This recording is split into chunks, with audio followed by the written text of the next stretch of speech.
अस्सलामु अलैकुम वरहमतुल्लाहि वबरकातुहू। मुसलमानों को इंतज़ार रहता है कि रमज़ानुल मुबारक का चांद नज़र आया है या नहीं, क्योंकि चांद नज़र आने के बाद ही तरावी पढ़ी जाती है और अगले दिन रोज़ा रखा जाता है। इसलिए मुसलमानों को बेसब्री से ये इंतज़ार रहता है कि कहीं से ये इत्तिला मिल जाए कि चांद नज़र आया है या नहीं। तो आज की इस वीडियो में हम आपको बताने वाले हैं कि रमज़ानुल मुबारक का चांद नज़र आया है या नहीं। मुख्तलिफ जगहों और मुख्तलिफ इलाकों में चांद देखने का एहतमाम किया गया, लेकिन कहीं से भी चांद नज़र आने की कोई इत्तिला मौसूल नहीं हुई। इसीलिए मरकजी रुयत हिलाल कमेटी दारुल उलूम देवबंद ये ऐलान करती है कि 28 फरवरी सन 2025 बरोज जुमे को रमज़ानुल मुबारक का चांद नजर नहीं आया। लिहाजा 1 मार्च को चांद नजर आएगा और तरावीह पढ़ी जाएंगी और 2 मार्च का पहला रोजा होगा।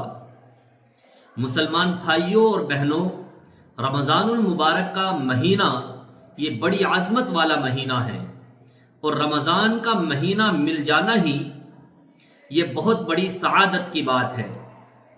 न जाने कितने मुसलमान भाई ऐसे होंगे जो पिछले रमज़ान में जिंदा थे, हयात थे, लेकिन अब रमज़ान आने से पहले ही वो इस दुनिया से चले गए हैं।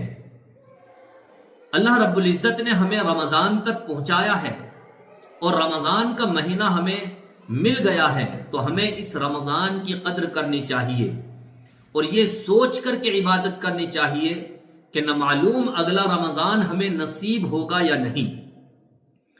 क्योंकि रमज़ान का महीना वो महीना है जिसमें नेक आमाल का अज्र बढ़ा दिया जाता है।